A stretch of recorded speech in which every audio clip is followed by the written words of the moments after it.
नमस्कार दोस्तों, आपके अपने चैनल हमारे संस्कार में आपका बहुत बहुत स्वागत है। आज हम आपके लिए लेकर आए हैं कार्तिक मास कथा अध्याय 8। लेकिन उससे पहले अगर आप हमारे चैनल पर नए हैं और अभी तक आपने चैनल को सब्सक्राइब नहीं किया है तो आप सभी से निवेदन है, प्लीज़ हमारे चैनल को सब्सक्राइब करें, वीडियो को लाइक करें, ज़्यादा से ज़्यादा शेयर करें ताकि इन कथाओं के श्रवण का लाभ और लोगों को भी मिल सके। बेल आइकन को दबाना ना भूलें ताकि हमारी आगे आने वाली वीडियो की जानकारी आपको नोटिफिकेशन के जरिए मिल जाया करे। परमपिता परमेश्वर की कृपा आप सभी पर हमेशा बनी रहे, घर में अन्न धन के भंडार भरे रहें। कमेंट्स बॉक्स में जय श्री कृष्ण हर हर महादेव लिखना ना भूलें। जैसा कि आप सभी जानते हैं, कार्तिक मास के इस पावन महीने में जो भी कथाएं सुनाई जाती हैं उनका अपना अलग ही महत्व होता है। सभी कथाएं अति शुभ और पुण्यदायी मानी गई हैं। ऐसी ही एक कहानी हम आपको सुनाने जा रहे हैं। एक बार की बात है, किसी गांव में एक साहूकार रहता था और उसका एक बेटा और बहू भी साथ में ही रहते थे। साहूकार की बहू बहुत ही धार्मिक प्रवृत्ति की थी। वह कार्तिक मास में रोज सवेरे उठकर गंगा स्नान करने के लिए जाती थी। सुबह जल्दी जाते समय वह किसी भी पराये पुरुष का मुंह नहीं देखती थी, यह उसका नियम था। वहीं के राजा का बेटा भी सुबह सवेरे गंगा स्नान करने के लिए आया करता था, लेकिन वह हमेशा हैरानी मानता था कि मैं इतनी जल्दी उठता हूँ और सोचता हूँ कि सबसे पहले स्नान करके आऊँगा, लेकिन मैं यहाँ आकर रोज देखता हूँ कोई तो नगर में ऐसा है जो मुझसे भी जल्दी उठकर स्नान कर लेता है। कार्तिक माह के 5 दिन बचे हुए थे। एक दिन साहूकार की बहू स्नान करके वापस जा रही थी। उस समय राजा का लड़का स्नान करने के लिए आ रहा था। आवाज़ सुनकर बहू जल्दी जल्दी जाने लगी, लेकिन जल्दबाजी में उसकी माला मोजड़ी वहीं छूट गई। राजा के बेटे ने उसकी माला मोजड़ी उठा ली और सोचने लगा कि जिस स्त्री की यह माला मोजड़ी इतनी सुंदर है, इन्हें पहनने वाली वह स्त्री खुद कितनी सुंदर होगी। तब उसने पूरे गांव में ढिंढोरा पिटवा दिया कि यह जिसकी माला मोजड़ी है वह 5 रात मेरे पास आएगी। यह मनादी सुनकर साहूकार के बेटे की बहू ने कहलवा दिया कि मैं आऊँगी, किसी को साख भरने के लिए बैठा देना। राजा के बेटे ने एक तोते को पिंजरे में बंद करके गंगा के किनारे पेड़ पर टंगवा दिया। बहू सुबह के समय आई, पहली पैड़ी पर पैर रखा और बोली, हे कार्तिक ठाकुर राई, दामोदर, पांचों पांडु, छठे नारायण, भीखम राजा, उस पापी को नींद आ जाए। और ऐसा कहते ही राजा के बेटे को सचमुच नींद आ गई। वह नहा धोकर चलने लगी तो तोते से बोली, सुआ सुआ तेरे गल डालूंगी हीरा, मेरी साख भरियो वीरा। सुनकर सुआ यानी तोता बोला कि कोई वीर भी भला साख भरता है क्या? फिर वह बोली, सुआ सुआ सुबह तेरे पग घालू नेवर, साख भरियो मेरे देवर। सुआ ने कहा, ठीक है भाभी, मैं तेरी साख रखूंगा। वह तो कहकर चली गई और तभी राजा का बेटा हड़बड़ाकर उठा और सुआ से पूछा, सुआ सुआ वह आई थी क्या? तूने देखी होगी, कैसी थी बताना तो। सुआ बोला, आभा की सी बिजली, होली की सी झल, केला की सी कामिनी, गुलाब का सा रंग। अगले दिन राजा के बेटे ने सोचा कि आज तो मैं अपनी अंगुली में चीरा लगाकर बैठूंगा, इससे मुझे नींद नहीं आएगी। अगले दिन वह राजकुमार अपनी अंगुली को चीरकर लेट गया। अब साहूकार की बहू आई और भगवान से उसी तरह से प्रार्थना करने लगी। उसके प्रार्थना करने पर राजकुमार को पहले की तरह से गहरी नींद आ गई। अब वह बहू तो स्नान करके फिर वापस चली गई। जागने पर राजकुमार ने फिर तोते से पूछा, सुबह सुबह वह आई थी क्या? तोते ने फिर से वही बात दोहरा दी। अब राजकुमार बोला कि आज तो मैं रात में आँखों में मिर्ची डालकर बैठूंगा। रात में वह सचमुच अपनी आँखों में मिर्ची डालकर बैठ गया। साहूकार की बहू फिर आई, फिर से प्रार्थना की, जिससे राजकुमार को फिर से नींद आ गई। अब राजकुमार ने तोते से बहू के आने की बात पूछी। उसने फिर से अपनी वही बात दोहरा दी। राजकुमार अब फिर से सोचने लगा कि आज तो मैं बिना बिस्तरे के ही बैठूंगा। रात को बिना बिस्तरे के वह बैठ गया। जब बहू कार्तिक स्नान करने आई तो उसने फिर से भगवान से प्रार्थना की। राजकुमार को फिर नींद आ गई। जब वह स्नान करके जाने लगी तो आंखें बंद करके चली गई। राजकुमार जब उठा तो वह जा चुकी थी। राजकुमार अब तो बड़ी सोच में पड़ गया और सोचने लगा कि आज तो मैं अंगीठी जलाकर बैठूंगा। जिससे मुझे नींद नहीं आएगी। फिर वह रात को अंगीठी अपने पास रखकर बैठ गया। साहूकार की बहू आई और फिर से उसने भगवान से प्रार्थना की, हे प्रभु, आपने तो 4 रातें निकाल दी, अब यह आखिरी रात बची है, इसे भी निकाल दो और मेरी लाज रख लो। भगवान ने उसकी बात रख ली और राजकुमार को 5वीं रात में भी नींद आ गई। जब वो स्नान करके जाने लगी और तोते से बोली, सुबह सुबह इस पापी को कह देना कि 5 रातें पूरी हो चुकी हैं, अब वह मेरी मोतियों की माला मेरे घर भिजवा दे। सुबह राजकुमार की आंख खुली तो उसने तोते से पूछा, सुबह सुबह आज भी वह आई थी क्या? तो तोते ने कहा, हाँ आई थी, और उसने अपनी माला मंगवाई है क्योंकि उसकी 5 रातें पूरी हो चुकी हैं। यह सुनकर राजकुमार सोचने लगा कि वह तो सच्ची थी, तभी तो भगवान ने भी उसका सत रखा। कुछ समय के बाद राजकुमार को कोढ़ हो गया। राजा ने ब्राह्मण को बुलवाकर पूछा कि मेरे बेटे का शरीर क्यों जल रहा है। ब्राह्मण ने विस्तार से सारी बात राजा को बता दी कि इसने क्या किया था। ब्राह्मण ने कहा कि इसने पतिव्रता स्त्री पर बुरी नज़र डाली, इसीलिए इसे यह रोग हुआ है। राजा ने इसके ठीक होने का कोई उपाय पूछा तो वह ब्राह्मण कहने लगा कि उस साहूकार की बहू को अगर यह अपनी धर्म बहन बना ले, रोज उसके नहाए हुए जल से यह स्नान करे, तब तो यह ठीक हो सकता है। राजा साहूकार की बहू की माला लेकर साहूकार के घर गया और बोला कि यह माला आपकी पुत्रवधू की है, आप इसे ले लीजिए और कृपा कर अपनी बहू के नहाए हुए जल से मेरे बेटे को नहला दीजिए। साहूकार विनम्र स्वर में बोला कि हे राजा, मेरी बहू तो किसी पराये पुरुष का मुंह तक नहीं देखती, आप उसके नहाने के पानी की बात कर रहे हैं। तब राजा ने कहा, आप उसे इस नाली पर बिठा दीजिए, जब वह पानी नीचे आएगा तो मेरा पुत्र स्नान कर लेगा। राजकुमार ने वैसा ही किया और कुछ समय के बाद उसका शरीर चंदन जैसा स्वस्थ हो गया। पंचभीकु देवता जैसे आपने साहूकार की पुत्रवधू का सत रखा, वैसे ही सबका रखना। पो नहाई, पड़वा नहाई, 5 रतन, 5 तीरथ, 5 भीकम नहाई, 1 टका मेरी गांठ में सुनियो रघुराई, आधे का लाई आंवला, आधे की राई, राई दामोदर सांवला, जिसने षष्ठी रचाई। राजा के घर उतरी, पुत्री बन आई, राजा लाया ब्याह के, रानी बन आई। 4 चक्कर 4 मकर, 4 दिए की लो, मैं तुझसे पूछूं श्री किशन जी कब निस्तारा होए। जब आएगा कार्तिक का महीना तब निस्तारा होए। ये कथा यहीं पर समाप्त होती है। चलिए मेरे साथ एक बार प्यार से बोलिए, कार्तिक के राई दामोदर की जय। अब हम सुनते हैं कार्तिक मास महात्म्य का आगे का वृतांत कि जलंधर दैत्य का वध किस प्रकार हुआ था और देवताओं के कार्य की सिद्धि के लिए देवी गौरी, लक्ष्मी जी और सरस्वती जी ने देवताओं को जो 3 बीज दिए थे, जिन्हें बोकर जिन 3 वृक्षों की उत्पत्ति हुई।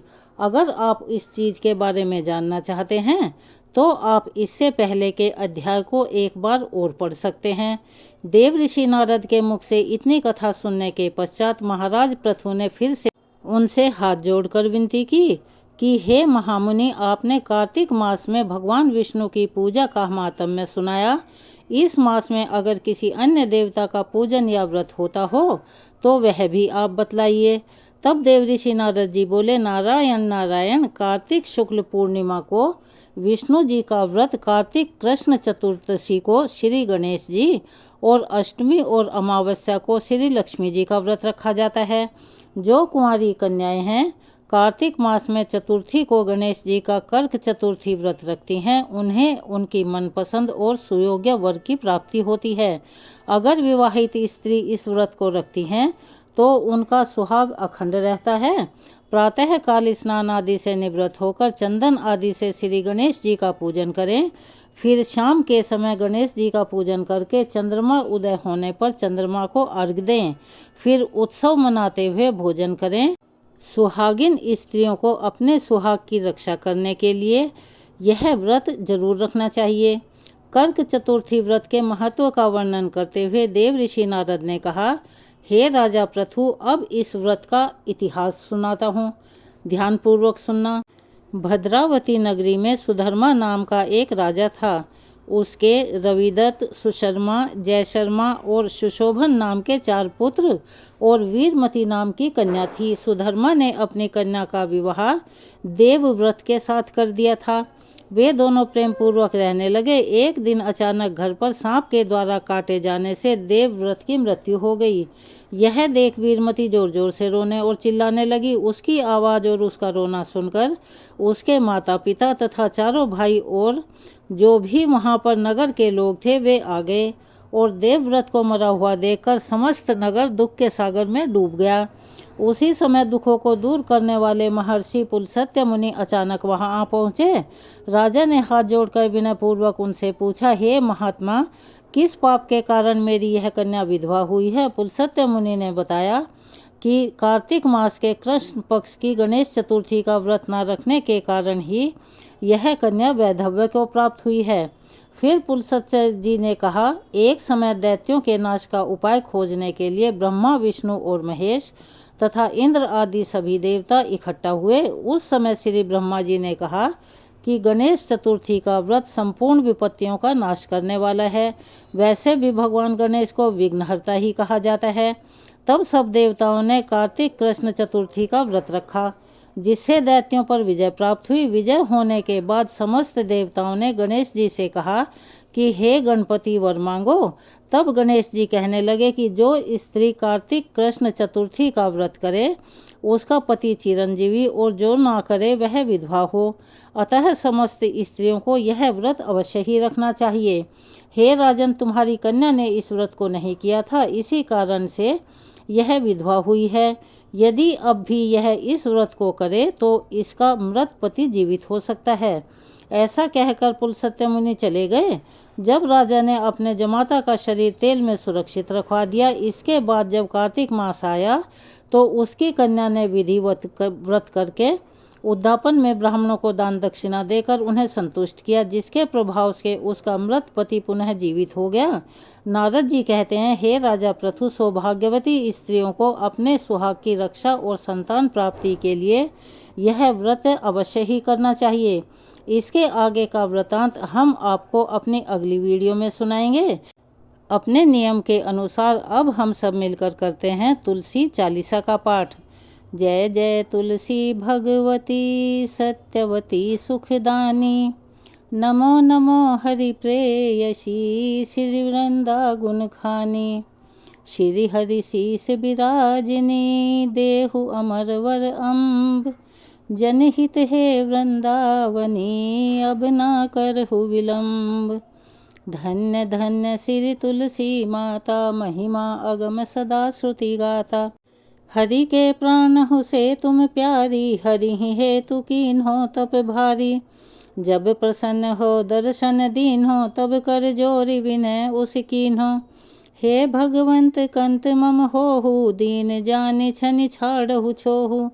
सुनि लक्ष्मी तुलसी की बानी, दीन हो श्राप कद पर आनी। उस अयोग्य वर मांगन हारी, हो विटप तुम जड़ तनुधारी। सुनि तुलसी ही श्रप्योत ही ठामा, करहु वास तुहु नीचन धामा। दियो वचन हरि तब तत्काला, सुनहु सुमुख जनि होउ बिहाला। समय पाई व्योरो पाती तोरा, पूजी हो आस वचन सत मोरा। तब गोकुल मह गोप सुदामा, तासु भई तुलसी तू बामा। कृष्ण रास लीला के माही, राधे सक्यो प्रेम लखी नाही। दियो श्राप तुलसी ही तत्काला, नरलोक ही तुम जन्महु बाला। यो गोप वह दानव राजा, शंख चूड़ नामक शिर ताजा। तुलसी भई तासु की नारी, परम सती गुण रूप अगारी। असद्वय कल्प बीत जब गयौ, कल्प तृतीय जन्म तब भयौ। वृंदा नाम भयो तुलसी को, असुर जलंधर नाम पति को। करी अति द्वंद अतुल बल धामा, लीन्हा शंकर से संग्रामा। जब निज सैन्य सहित शिव हारे, मरहि न तब हर हरि ही पुकारे। पतिव्रता वृंदा थी नारी, को न सके पति ही संघारी। तब जलंधर ही भेष बनाई, वृंदा ढिग हरि पहुँचो जाई। शिव हित लही करी कपट प्रसंगा, कियो सतीत्व धर्म तो ही भंगा। भयो जलंधर कर संघारा, सुनि उर शोक उपारा। तिहि क्षण दियो कपट हरिटारी, लखि वृंदा दुख गिरा उचारी। जलंधर जस हत्यो अभीता, सोई रामन तस हरिहि सीता। अस प्रस्तर सम हृदय तुम्हारा, धर्म खंडी मम पति संघारा। यही कारण लही श्राप हमारा, होवे तनु पाषाण तुम्हारा। सुनि हरि तुरत ही वचन उचारे, दियो श्राप बिना विचारे। लख्यो न निज करतूति पति को, छलन चाहियो जब पार्वती को। जड़मति तुहु अस हो जड़ रूपा, जगमह तुलसी विटप अनुपा। धग्व रूप हम शालिग रामा, नदी गंडकी बीच ललामा। जो तुलसी दल हम ही चढ़ई हैं, सब सुख भोगी परम पद पई हैं। बिनु तुलसी हरि जलत शरीरा, अतिशय उठत शीश उर्पीरा। जो तुलसी दर हरि शिर धारत, सो सहस्त्र घट अमृत डारत। तुलसी हरि मन रंजनिहारी, रोग दोष दुख भंजनिहारी। प्रेम सहित हरि भजन निरंतर, तुलसी राधा में नहीं अंतर। व्यंजन हो 56 प्रकारा, बिनु तुलसी दल न हरि ही पियारा। सकल तीर्थ तुलसी तरु छाही, लहत मुक्ति जन संशय नाही। कवि सुंदर इक हरि गुण गावत, तुलसी ही निकट सहस गुण पावत। बसत निकट दुर्वासा धामा, जो परियासत पूर्व ललामा। पाठ करहि जो नित नर नारी, हो ही सुख भाषहि त्रिपुरारी। तुलसी चालीसा पढ़हि, तुलसी तरु ग्रह धारी। दीप दान करि पुत्र, फल पावहि बंध्यउ नारी। सकल दुख दरिद्र हरि, हार हवै परम प्रसन्न। आशिय धन जन लड़हि ग्रह, बसहि पूर्णा अत्र। लाही अभिमत फल जगत मह, लाही पूर्ण सब काम। जहि दल अर्पहि तुलसी, तहाँ सहस बसहि हरि राम। तुलसी महिमा नाम लख, तुलसी सुत सुख राम। मानस 40 रच्यो, जगमह तुलसीदास। तुलसी चालीसा यहाँ समाप्त होती है। कथा सुनने के बाद आरती करना अति अनिवार्य और शुभ माना जाता है। तो चलिए हम सब मिलकर गाते हैं तुलसा महारानी की आरती। तुलसी महारानी नमो नमो, हरि की पटरानी नमो नमो। तुलसी महारानी नमो नमो, धन्य तुलसी पूरन तप कीन्हो। शालिग राम बनी पटरानी नमो नमो। तुलसी महारानी नमो नमो, हरि की पटरानी नमो नमो। जाके पत्र मंजरी कोमल, श्रीपति कमल चरण लपटानी नमो नमो। तुलसी महारानी नमो नमो, हरि की पटरानी नमो नमो। कौन महीने बोई रानी तुलसा, कौन महीने हुई हरियाली नमो नमो। तुलसी महारानी नमो नमो, हरि की पटरानी नमो नमो। कौन महीने हुई तेरी पूजा, कौन महीने हुई पटरानी नमो नमो। तुलसी महारानी नमो नमो। आषाढ़ मास में बोई रानी तुलसा, सावन महीने हुई हरियाली नमो नमो। तुलसी महारानी नमो नमो, हरि की पटरानी नमो नमो। कार्तिक मास में हुई तेरी पूजा, मंगसिर मास हुई पटरानी नमो नमो। तुलसी महारानी नमो नमो, हरि की पटरानी नमो नमो। धूप दीप नवैद्य आरती, पुष्पन की वर्षा बरसानी नमो नमो। तुलसी महारानी नमो नमो, हरि की पटरानी नमो नमो। 56 भोग 3600 व्यंजन, बिन तुलसी हरि एक न मानी नमो नमो। तुलसी महारानी नमो नमो, हरि की पटरानी नमो नमो। जो तुलसी को सवेरे गाए, श्री कृष्ण के दर्शन पाए नमो नमो। तुलसी महारानी नमो नमो, हरि की पटरानी नमो नमो। जो तुलसी को दोपहर को गाए, खीर खांड का भोग लगाए नमो नमो। तुलसी महारानी नमो नमो, हरि की पटरानी नमो नमो। जो तुलसी को सांझ को गाए, श्री कृष्ण की आरती उतारे, नमो नमो तुलसी महारानी नमो नमो। हरि की पटरानी नमो नमो। जो तुलसी को रात को गाए, श्री कृष्ण के चरण दबाए, नमो नमो तुलसी महारानी नमो नमो। हरि की पटरानी नमो नमो। सब सखी मैया तेरो यश गावे, भक्ति दान दीजे महारानी नमो नमो। तुलसी महारानी नमो नमो। हरि की पटरानी नमो नमो। तुलसी महारानी नमो नमो। हरि की पटरानी नमो नमो। तुलसी महारानी नमो नमो। महारानी तुलसी की आरती यहाँ समाप्त होती है। अगर आप हमारे चैनल पर नए हैं और अभी तक आपने चैनल को सब्सक्राइब नहीं किया है तो आप सभी से निवेदन है, प्लीज़ हमारे चैनल को सब्सक्राइब करें, वीडियो को लाइक करें, ज़्यादा से ज़्यादा शेयर करें ताकि इन कथा के श्रवण का लाभ और लोगों को भी मिल सके। बेल आइकन को दबाना ना भूलें ताकि हमारी आगे आने वाली सभी वीडियो की जानकारी आपको नोटिफिकेशन के जरिए मिल जाया करे।